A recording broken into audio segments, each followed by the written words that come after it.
राज्य निर्वाचन आयोग ने ईवीएम की कमी को देखते हुए सरपंच और पंच का चुनाव बैलेट पेपर से कराने का किया फैसला। केंद्र सरकार ने चौथे टीके मॉडर्ना को देश में आपात इस्तेमाल की दी अनुमति। उच्चतम न्यायालय ने केंद्र सरकार और राज्य सरकारों को one nation one ration card योजना लागू करने का दिया आदेश।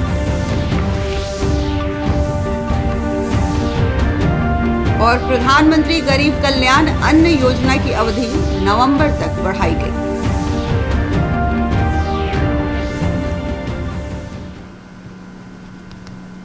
नमस्कार, इस वक्त के बुलेटिन में आपका स्वागत है। आप देख रहे हैं डीडी बिहार और आपके साथ मैं सोनी। समाचार विस्तार से। राज्य निर्वाचन आयोग ने त्रिस्तरीय ग्राम पंचायत चुनाव की तैयारी शुरू कर दी है। यह जानकारी देते हुए आयोग के सचिव योगेंद्र राम ने बताया कि अक्टूबर तक पंचायत चुनाव की प्रक्रिया पूरी कर ली जाएगी। अक्टूबर तक उसको समापन के लिए हम लोग उसी हिसाब से तैयारी कर रहे हैं और संबंधित सभी जिलों से जो है इस संबंध में कार्यक्रम और विस्तृत जो है उसे मतलब आवश्यक मार्गदर्शन के ही सुझाव जो है सभी जिलों से प्राप्त कर रहे हैं। सोशल मीडिया पे श्री योगेंद्र राम ने बताया कि ग्राम कचहरी के प्रतिनिधि सरपंच और पंच का चुनाव बैलेट पेपर से कराया जाएगा, जबकि त्रिस्तरीय ग्राम पंचायत का चुनाव ईवीएम से होगा। आयोग का मंतव्य ये है कि ईवीएम अगर उपलब्ध हो पाएगा तो हम लोग 6 पद पर ईवीएम से चुनाव कराएंगे, लेकिन लग रहा है कि ईवीएम पर्याप्त मात्रा में उपलब्ध नहीं हो पाएगा। ऐसी स्थिति में ग्राम कचहरी का जो 2 पद है सरपंच और पंच, वह आयोग जो है उस पर वैकल्पिक तौर पर बैलेट पेपर के माध्यम से भी चुनाव कराने पर विचार कर रही है। राज्य निर्वाचन आयोग द्वारा अगस्त से अक्टूबर तक में पंचायत चुनाव कराए जाने पर प्रतिक्रिया व्यक्त करते हुए राजद के प्रवक्ता मृत्युंजय तिवारी ने कहा कि बारिश और बाढ़ के कारण चुनाव प्रभावित हो सकता है। इसको ध्यान में रखकर ही निर्वाचन आयोग चुनाव संपन्न कराए। अनुमान लगाया जा रहा है कि अगस्त महीने में पंचायत चुनाव होंगे, लेकिन इस बात का भी ध्यान रखना होगा कि बाढ़ प्रभावित इलाकों में लोगों को परेशानियों का सामना करना पड़ेगा। सावन भादों में आधे से अधिक क्षेत्र में बाढ़ का प्रभाव रहता है। ऐसे में पंचायत चुनाव कराना बरसात में कहां तक उचित होगा, इस पर भी ध्यान देना होगा।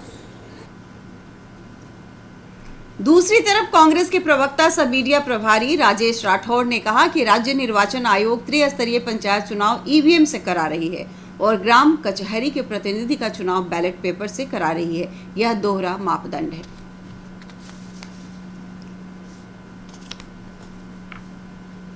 कि बाकी प्रतिनिधियों का चुनाव ईवीएम से होगा, पंच और सरपंच का चुनाव बैलेट पेपर से होगा। तो दोहरी नीति क्यों? हम सरकार से मांग करेंगे कि सभी प्रतिनिधियों का चुनाव या तो बैलेट पेपर से कराइए या सभी प्रतिनिधियों का चुनाव आप ईवीएम से कराएं। देश में कोरोना का चौथा टीका मिलने का रास्ता साफ हो गया है। ड्रग कंट्रोलर जनरल ने अमेरिकी कंपनी मॉडर्ना की वैक्सीन को देश में आपात इस्तेमाल की इजाजत दे दी है। नीति आयोग के सदस्य डॉक्टर वीके पॉल ने मंगलवार को जानकारी देते हुए परंपरा में अब कोविड जागरूकता भी जुड़ गई है, आयात करेगी और देश भर में उपलब्ध कराएगी। डॉक्टर पॉल ने कहा कि अब कोवैक्सीन, कोविशील्ड, स्पुतनिक वी और मॉडर्ना 4 टीके उपलब्ध हैं और सरकार जल्द ही फाइजर टीके के बारे में अनुबंध करेगी। उन्होंने बताया कि चारों टीके स्तनपान कराने वाली महिलाओं के लिए सुरक्षित है। Has been taken, clarified, cleared, and this opens pathways for import in technically any of the modalities that you are referring to. Let's wait and see how this opportunity is to be used and will be used for importing vaccines into our country. इसका 7 months तक जो storage है वो -25 से -15 तक होता है, तो आप ये 20 डिग्रीज ले लीजिए। So medium term storage is at -20, the range being -25 to -15. अगर एक अनओपन वैक्सीन की वायल है, उसको 2 से 8 डिग्री तक, मतलब नॉर्मल कोल्ड चेन में अगर रखें तो ये हम 30 दिन तक ऐसे रख सकते हैं। Okay, so 7 month storage long term -20 and normal cold chain conditions for a period of 30 days जो है, ये इसकी नॉर्म है। इसकी 2 डोजेस हैं और इन 2 डोजेस को 4 वीक्स अपार्ट दिया जाता है। उच्चतम न्यायालय ने एक अहम फैसले में 31 जुलाई तक केंद्र सरकार और राज्य सरकारों को one nation one ration card योजना लागू करने का आदेश दिया है। शीर्ष अदालत ने मंगलवार को भोजन के अधिकार को जीवन के अधिकार में शामिल करते हुए अप्रवासी मजदूरों और असंगठित क्षेत्र के कामगारों को राशन और भोजन सुनिश्चित करने के लिए कई आदेश दिए हैं। न्यायमूर्ति अशोक भूषण और न्यायमूर्ति एम.आर. शाह की पीठ ने कोरोना महामारी के दौरान अप्रवासी मजदूरों की दिक्कतों के मामले में सुनवाई करते हुए यह आदेश दिया। उच्चतम न्यायालय ने कहा कि समाज के गरीब और वंचित वर्ग को खाद्य सुरक्षा सुनिश्चित करने के लिए यह योजना जरूरी है। इसे लागू करना राज्यों का दायित्व है। मुख्यमंत्री नीतीश कुमार दिल्ली एम्स के राजेंद्र प्रसाद नेत्र विज्ञान केंद्र में दोनों आंखों की सफल सर्जरी के बाद आज पटना वापस आ गए। पहली बार 23 जून को पटना से दिल्ली एम्स में मोतियाबिंद का इलाज कराने गए थे। पटना लौटने पर संवाददाताओं से बातचीत करते हुए कहा कि डॉक्टरों ने धूप और धूल कण से आंखों को बचाने के लिए कहा है और इलाज के बाद आराम करने को कहा है। और कल फिर देख करके हमको कहा कि अब आप जा सकते हैं, लेकिन कुछ दिन उन्होंने और कहा है अभी थोड़ा बाहर इसको कहते हैं कि काफ़ी धूप वगैरह हो और उससे बचाव कीजिएगा। अभी 2-4 दिन सीतामढ़ी में कोरोना जांच अभियान के तहत 59 टीमों द्वारा एक दिन में 15,164 कोरोना जांच कराया गया। जिलाधिकारी सुनील कुमार यादव ने कहा कि अधिक से अधिक जांच करने और टीकाकरण से कोरोना संक्रमण पर रोक लगेगी। जिलाधिकारी के निर्देश के आलोक में टीमों द्वारा डुमरा में 1592, रुन्नी सैदपुर में 1096, परिहार में 1236, बथनाहा में 1307, पुपरी में 978 सहित अन्य प्रखंडों में जांच कराई गई और सारे प्रखंडों से में एकदम बहुत ही अच्छे से आज लोगों ने वो टेस्टिंग अपना कराया है। तो आज हम उम्मीद करते हैं कि हम लोग का जो अभी तक का डाटा है वो 12,000 को क्रॉस करेगा और उम्मीद करते हैं कि और भी अच्छा हमको होना चाहिए हमारा, और सारे हमारे स्टाफ और सारे प्रशासनिक अधिकारी का सहयोग मिला है। कटिहार जिले में सदर अस्पताल के साथ साथ 2 अनुमंडलीय अस्पताल मनिहारी और बारसोई में ऑक्सीजन प्लांट शुरू कर दिया गया है। ऑक्सीजन प्लांट की पाइपलाइन से सदर अस्पताल के आईसीयू और कोविड वार्ड को जोड़ा गया है। गंभीर मरीजों को ऑक्सीजन प्लांट लग जाने से सुविधा होगी। जिलाधिकारी उदयन मिश्र ने कहा कि सरकार तीसरी लहर को लेकर पूरी तरह से तैयार है।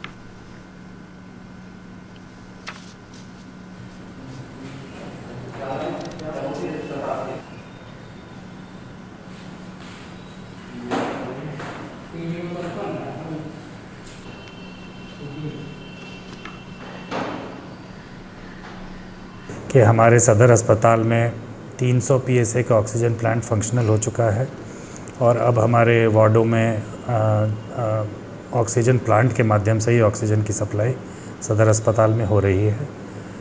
मनिहारी का जो सब डिविजनल अस्पताल है उसमें भी सारा कार्य पूरा हो गया है और NHAI के द्वारा जो ऑक्सीजन प्लांट सप्लाई किया जा रहा है वो ट्रांसपोर्ट किया जा चुका है। अगले 1 सप्ताह के अंदर 1000 PSA का ऑक्सीजन प्लांट मनिहारी में भी कार्यरत हो जाएगा। पश्चिम चंपारण जिले के मझौलिया प्रखंड के महनवा रामपुरवा पंचायत के लोग बाढ़ की विभीषिका झेल रहे हैं। बहुत सारे लोग सड़क के किनारे जिंदगी गुजार रहे हैं। सिक रहना नदी, कोहरा नदी की बाढ़ से पश्चिम चंपारण के लोग हर साल प्रभावित होते हैं। पीड़ित बताते हैं कि प्रशासन ने अभी तक बाढ़ पीड़ितों का हाल नहीं लिया है।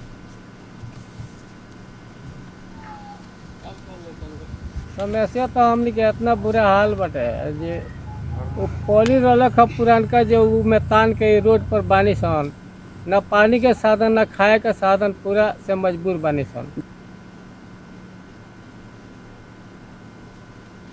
दूसरी तरफ बगहा स्थित गंडक नदी में यात्रियों से भरी नाव पलट गई, जिसमें कुल 9 लोग सवार थे। नाव पलटने की सूचना के बाद स्थानीय नाविकों की टीम ने 7 लोगों को सुरक्षित बचा लिया। लापता 2 लोगों की तलाश जारी है। यहाँ पर ग्रामीण जो लोग डूबे हुए हैं उसकी तलाश कर रहे हैं।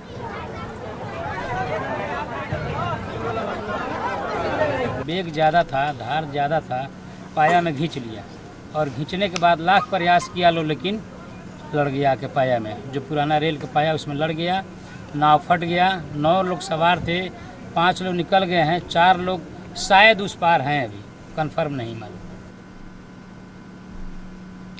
इस बुलेटिन का सीधा प्रसारण आप हमारे YouTube channel DD news Bihar पर देख सकते हैं। इसके अलावा ट्विटर और फेसबुक पेज पर भी ताज़ा तरीन समाचार और सूचनाएं उपलब्ध हैं। हमारे YouTube चैनल पर पहुंचने के लिए अपने मोबाइल से स्क्रीन पर दिखाए जा रहे QR कोड को स्कैन करें और DD बिहार से प्रसारित होने वाले समाचार देखें।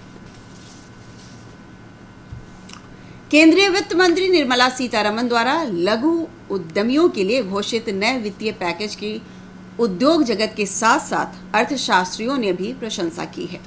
भारतीय प्रशासनिक सेवा के पूर्व अधिकारी और विश्व बैंक के पूर्व निदेशक गुलरेज होदा ने दूरदर्शन से बातचीत में कहा कि सरकार के साथ साथ वित्तीय संस्थानों को भी आर्थिक संतुलन को ध्यान में रखकर कदम उठाने होंगे, जिससे लोगों की आय बढ़े।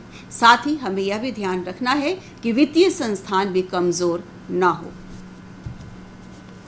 के विचार में अभी इस समय जो एक तो वित्त मंत्री ने एक पैकेज भी अभी राहत पैकेज दिया है, उसका क्या असर पड़ेगा, और ख़ास तौर से जो हमारी वित्तीय संस्थाएं हैं उनकी भूमिका क्या होनी चाहिए आज के माहौल में। मेरे समझ में जो बहुत ही शीघ्र हम लोग को करना चाहिए कि जो उत्पादक हैं, जो कंपनीज हैं, इनसे बढ़ के आगे हम लोग अर्थव्यवस्था में जो डिमांड है, इसकी मांग क्या है, मांग की तरफ हम लोग ध्यान दें। और अगर क्योंकि लोग गरीब हो गए हैं, उनकी नौकरियां चली गई हैं, उनके आय के स्रोत ख़त्म हो गए हैं, तो किसी न किसी तरीके से हम लोगों के उनके जेबों में पैसे पहुंचाने की ज़रूरत है।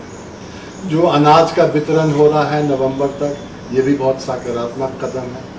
उसके साथ साथ मेरा मानना है कि ग्रामीण क्षेत्र में जो एक आय ट्रांसफ़र करने की योजनाएं होती जैसे मनरेगा है, उससे गरीबों को बहुत सहूलियत होगी। शहरी इलाके में मनरेगा नहीं चलता है, तो शहरी इलाके में ख़ास करके जो गरीब वर्ग है उनके आय के लिए हम लोग क्या कर सकते हैं, इसके बारे में गंभीर रूप से सोचना पड़ेगा। तो ये जो सारी कवायद है अर्थव्यवस्था को पटरी पर लाने की, वो संतुलन से की जा सकती है। सहयोगी इमरान सगीर के साथ सलमान हैदर, दूरदर्शन समाचार, पटना। प्रधानमंत्री गरीब कल्याण अन्न योजना इस वर्ष जुलाई से नवंबर तक 5 महीनों के लिए बढ़ा दी गई है। इस कार्यक्रम के चौथे चरण के अंतर्गत जुलाई से नवंबर तक 198.78 लाख मीट्रिक टन अनाज का आवंटन किया गया है। प्रधानमंत्री गरीब कल्याण अन्न योजना के तीसरे चरण के अंतर्गत भारतीय खाद्य निगम ने सभी राज्यों और केंद्र शासित प्रदेशों को 77.42 लाख मीट्रिक टन अनाज की आपूर्ति की थी। प्रधानमंत्री गरीब कल्याण अन्न योजना का लाभ पटना के रूपसपुर इलाके में मिल रहा है। कोरोना महामारी के दौरान प्रधानमंत्री नरेंद्र मोदी की पहल से आम जनता काफी खुश है। लाभार्थियों का कहना है कि कोरोना के कारण हुए लॉकडाउन से उनके रोजगार पर असर पड़ा था। सरकार की लोक कल्याणकारी योजना से काफी राहत मिली है।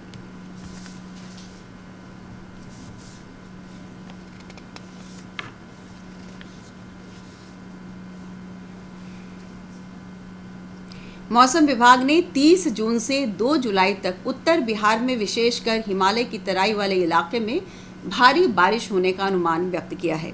मॉनसून का टर्फ लाइन अब उत्तर बिहार की तरफ शिफ्ट हो गई है।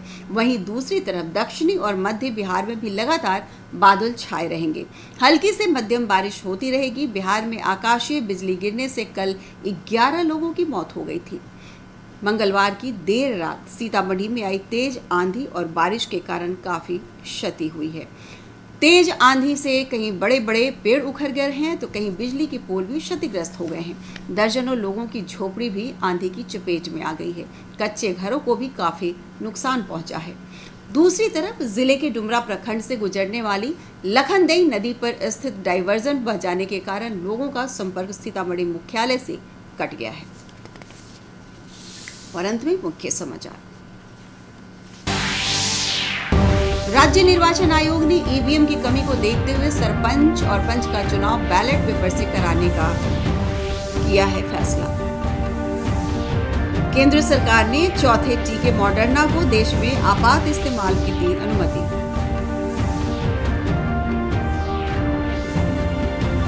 उच्चतम न्यायालय ने केंद्र सरकार और राज्य सरकारों को one nation one ration card योजना लागू करने का दिया आदेश।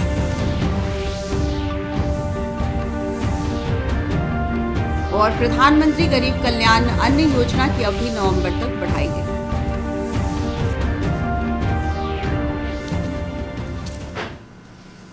और जाते जाते जरूरी बात, दर्शकों, कोविड का खतरा कम नहीं हुआ है, इसलिए आप सभी से अपील है कि कोई भी कोताही ना बरतें। 18 वर्ष से ऊपर के सभी लोग टीकाकरण के लिए कोविन ऐप का पंजीकरण कराएं।